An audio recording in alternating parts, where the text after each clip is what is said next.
ว้าวุ่นกันทั้งจุดจบโศกของพี่ใหญ่ฝรั่งเศสลุกฮือไปปลุกโลกตึงประเทศตัวตึงสร้างหลายชาติขั้วอำนาจที่สามรัวเททั้ง2-3ขั้วสหรัฐรัสเซียจีนจัดระเบียบโลกใหม่จะเปลี่ยนไปจนหมดสิ้นไม่มีแค่เกมจีนและสหรัฐต่อไปล่าสุดวันที่4 เมษายนมีความเคลื่อนไหว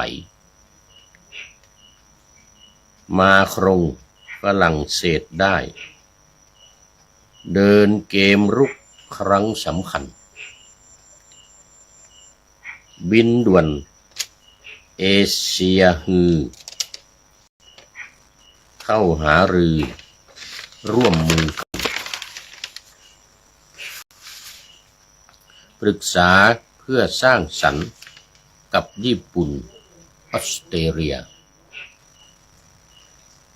เกาหลีใต้แคนาดาบราซิลและอินเดียตื่นรู้พร้อมเข้าเคลียร์เศรษฐกิจความมั่นคงขอถวายความนอบน้อมแด่พระรัตนตรัยมีพระพุทธเจ้าเป็นต้นขอถวายความเคารพพระมหาเถระพระเถรานุเถระเจ้าคณะพระสังฆาธิการทั่วโลกมีพระเดชพระคุณพระธรรมเสนาบดีเจ้าคณะภาค7วัดพระธาตุดอยสุเทพเป็นต้นและความอำนวยพรในท่านผู้ฟังท่านผู้ชมสาธุชนพุทธบริษัททั้งหลายวันนี้รายการพระไตรปิฎกลอยฟ้าก็ลอยมาจากวัดพระธาตุดอยสุเทพผ่านทางเฟซบุ๊กไลฟ์สวัยเทพบุญล่วงหน้ามา1 วันเพื่อเตรียมออกอากาศทางวิทยุในวันพรุ่งนี้ซึ่งเป็นวันที่6 เมษายน พุทธศักราช 2569แต่วันนี้ก็ขออนุโมทนาประชาสัมพันธ์กับเจ้าภาพถวายภัตตาหารเพลและภัตตาหารเพลและน้ำปานะวันนี้ก็มีคุณธนิภาพัทยาพรจากจังหวัดระยองนี่เป็นเจ้าภาพทั้งภัตตาหารทั้งน้ำปานะ 4,000 บาทขออนุโมทนาในกุศลและเจตนาเป็นอย่างยิ่งขออำนวยอวยพรให้มีความสุขกายสบายใจปรารถนาสิ่งใดอันเป็นไปโดยชอบประกอบด้วยธรรมก็ขอให้พลันสำเร็จในที่ทุกสถานในการทุกเมื่อเทินแล้วก็ขอประชาสัมพันธ์ต่อสำหรับท่านที่มีความประสงค์ในการที่จะเป็นเจ้าภาพร่วมอีกตอนนี้ยังเหลืออยู่อีกประมาณ18 วันคือเริ่มมาตั้งแต่วันที่24 กุมภาพันธ์แล้วก็ดำเนินไปจนถึง24 เมษายนนี้นะก็เหลืออยู่อีกประมาณ18 วันขอเชิญติดต่อเข้ามาที่ท่านอาจารย์พระมหาสกลวิโรจนกิตติปริยธรรม9 ประโยคสวดปาติโมกข์เก่งด้วยโดยขานุการเจ้าคณะภาค7โดยการนุการของพระเดชคุณหลวงพ่อพระธรรมเสนาบดีนะ แล้วก็เป็นประธานโครงการอบรมฝึกหัดพระภิกษุปาติโมกข์ในครั้งนี้เป็นหัวหน้าทีมวิทยากรด้วย หมายเลขโทรศัพท์091-859-9053 091-859-9053 และเบอร์ของท่านอาจารย์พระมหากิตติพงษ์ฐานกโรเรียนทำ9ประโยคและสวดปาฏิโมกข์เก่งอีกเหมือนกันเป็นทีมวิทยากรมาจากวัดพระธาตุสีจอมทองหมายเลขโทรศัพท์094-910-1043 094-910-1043นี่ก็ตามอัธยาศัยติดต่อเข้ามาแล้วก็ขอเชิญมาร่วมเป็นเจ้าภาพมาร่วมประเคนฟังสวดฟังรับพรด้วยตนเองแต่ในกรณีที่ไม่สามารถเดินทางมาได้อาจจะอยู่ไกลหรือมีงานยุ่งอยู่ใกล้ๆแต่มีงานยุ่งมาไม่ได้หรืออยู่ต่างอำเภอต่างจังหวัดต่างประเทศต่างทวีปในโลกนี้นะก็ขอติดต่อเข้ามาโอนเข้ามาที่บัญชีวัดพระธาตุดอยสุเทพธนาคารกสิกรไทยหมายเลข211-280-6698นะ211-280-6698ตามอัธยาศัยสืบต่อไปสำหรับตอนนี้ขอต้อนรับคุณโยมทองสุขพิริยะจิระอนันต์เป็นพระโดยหรือเปล่าเนี่ยเห็นคุมุมเหลืองเป็นพระขออภัยด้วยนะทองสุขจิระทองสุขพิริยะจิระอนันต์นี่เป็น FC เคยเข้ามาทองสุขพิริยะจิระอนันต์แต่ลืมโปรไฟล์ไปแล้วขอไปเป็นอย่างยิ่งวันนี้เข้ามาตอนปะหน้าธรรมาสยังไม่เสร็จพอดีก็เรียกว่าเข้ามาแต่หัวรุ่งไก่ยังไม่ทันโหสุริโยยังไม่จับขอบฟ้าปะหน้าธรรมาสยังไม่เสร็จเข้ามานานแล้วโมทนาขอบคุณเป็นอย่างยิ่งเป็นท่านแรกในวันนี้แล้วก็คงจะเป็นท่านสุดท้ายนะเพราะว่ามันดึกแต่ตอนนี้รู้สึกว่าจะ5 ทุ่ม4 ทุ่ม3 ทุ่มจะ4 ทุ่มละไม่ใช่จะ4 ทุ่ม4 ทุ่มกว่าแล้วผู้พูดเองนี่ก็ตาจะยกไม่ขึ้นเลยนี่เดี๋ยวก็จะต้องเสร็จรายการนี้ก็ต้องเข้านอนละตอนนี้เท่าชะแลแก่ชราหูหรือตาก็ฟางลงไปแล้วก็ง่วงหลับง่วงนอนตอนกลางวันวันนี้ก็ไม่ได้จัดรายการนะหลับ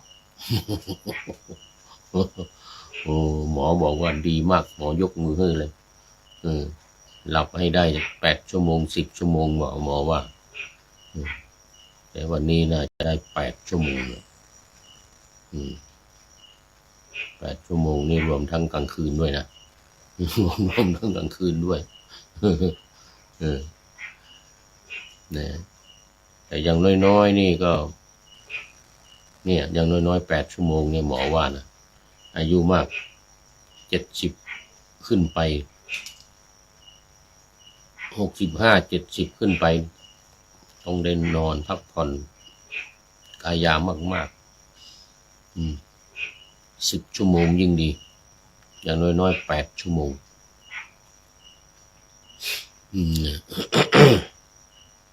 ไม่ว่ากลางวันหรือกลางคืนถ้าง่วงก็หลับเลยว่างั้นง่วงก็หลับเลยถ้าไม่ง่วงก็ทำกิจกรรมของตัวเองไปด้วยความไม่ประมาทอย่างผู้พูดตอนนี้อัตตหิตสมบัตินะอัตตหิตสมบัตินี่คือทำเพื่อตัวเองนี่นะ80%แล้วก็ปรหิตปฏิบัติทำเพื่อผู้อื่นเพื่อศาสนาเพื่อวัดวาอารามเพื่อญาติโยมอะไรก็ว่าไปนะ20%เนี่ยมีการบรรยายธรรมเป็นต้นทำบรรยายธรรมตามสถานีวิทยุตามเฟซบุ๊กตามอะไรเนี่ยนะก็แก๊กไปอย่างนี้เนี่ย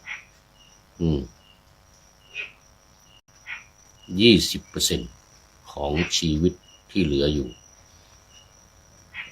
ของ1 วัน24 ชั่วโมงนี่นะแต่ถึง20%สำหรับผู้อื่น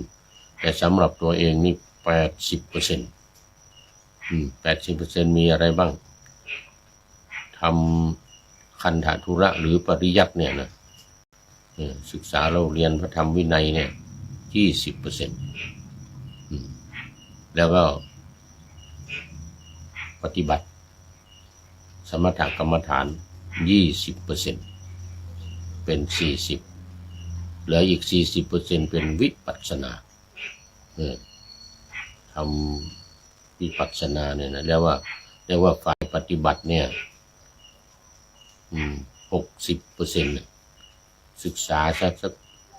20%ไม่ศึกษาก็ไม่ได้นะเดี๋ยวมันเป็นปริยัติคือการศึกษาถ้าไม่มีปริยัติกับปฏิบัติก็จะไม่ถูกต้องจะผิดจะไม่ราบรื่นแล้วปฏิเวทก็จะไม่มีคือผลของการปฏิบัติเพราะนั้นเพื่อให้ครบบริบูรณ์เนี่ยต้องมีปริยัติปฏิบัติและปฏิเวทตอนนี้ขอต้อนรับคุณโยมกนกวันอินทานโอ้โหนี่FC ตัวจริงจากหนองคายโอ้ญาติโยมจากหนองคายโชคดีมากจากหนองคายนี่นะเพราะว่าไม่มีหมอกควันหนองคายอุดรขอนแก่นอะไรทางภาคอีสานโอ้โชคดีมากไม่มีหมอกควันไม่เหมือนเชียงใหม่ลำพูนนี่โอ้โหเวรกรรมเชียงใหม่นี่ตั้งแต่เหนือจดท้ายอำเภอแม่อายเหนือสุดลงไปท้ายสุดอำเภอแม่แจ่มเดี๋ยวอมก๋อยฮอดอมก๋อยดอยเต่าแม่แจ่มนู่นโอ้หมอกควันเต็มเพราะการเผาป่ากันวันนี้ต้องรณรงค์วันนี้พระเดชพระคุณหลวงพ่อเจ้าคณะภาค7หลวงพ่อพระธรรมเสนาบดีประกาศขอความร่วมมือประกาศเลขที่003/2569ว่างั้นนะนี่ FC ตัวจริงสุริยันคำฟ้าแจ้งมาเมื่อวานออกประกาศเมื่อวานร่วมมือกันขอความร่วมมือทั้งภาครัฐและเอกชนทั้งพระภิกษุสงฆ์สามเณรและอุบาสกอุบาสิกาทายกไทยิกาทั้งหลายทุกวัดทุกวาอารามทุกหมู่บ้าน ตำบลอำเภอจังหวัดในภาคเหนือนี่จังหวัดเชียงใหม่จังหวัดลำพูนจังหวัดแม่ฮ่องสอน3 จังหวัดอันนี้พระคุณหลวงพ่อออกประกาศเมื่อวานนี้กันไฟ กันไฟเพราะว่าตอนนี้ควันเยอะเหลือเกินทางเชียงใหม่นี่รู้สึกว่าจะกันได้อยู่โดยเฉพาะดอยสุเทพนี่จะไม่มีใครเผากันหรอกเนี่ยในอำเภอเมืองอำเภอรอบๆนี่ไม่มีใครเผากันแต่ผู้วัยวัจกรไปกรุงเทพมาบอกตั้งแต่ลำปางไปเนี่ยเผาป่ากันโอ้โหโล่งโกรนหมดว่างั้นนะเขาป่ากันโอ้โหมากมายกายกองเสร็จแล้วก็ควันมันมานี่หมดจากลำปางจากจังหวัดตากเลยนะควันมันมาทางนี้มันต่ำมาทางแอ่งกระทะนี่หมดเลยโยมกนกวันโยมกนกวันนี่โชคดีมากอยู่ทางหนองคายนี่นะไม่มีหมอกไม่มีควัน EM 2.5 อะไรไม่มีสบายเหมือนวนวัดพระธาตุดอยสุเทพเรานี่ก็ยังปลอดภัยอยู่นะหมอกควันขึ้นไม่ถึงแต่ทางข้างล่างลงไปเนี่ยจากสีชมพูตอนนี้กลายเป็นสีขาว มองไม่เห็นอะไรเลยสีขาวสีเมฆอุ้มฝนหมอกควันเต็มไปหมดเลยสมัยก่อนจนนครเชียงใหม่นี้ได้ชื่อว่านครพิงค์เนี่ยพิงค์ขั้นนครนครพิงค์แปลว่าเมืองสีชมพูพิงค์เป็นภาษาอังกฤษพิงค์เนี่ยนะพิงค์เป็นภาษาอังกฤษเรียกว่านครพิงค์สมัยหลวงศรีประกาศเป็นผู้ว่าราชการจังหวัดเชียงใหม่ได้ยินฝรั่งพูดฝรั่งขึ้นมาโดยสุเทพมองลงไปเมืองเชียงใหม่เป็นสีชมพู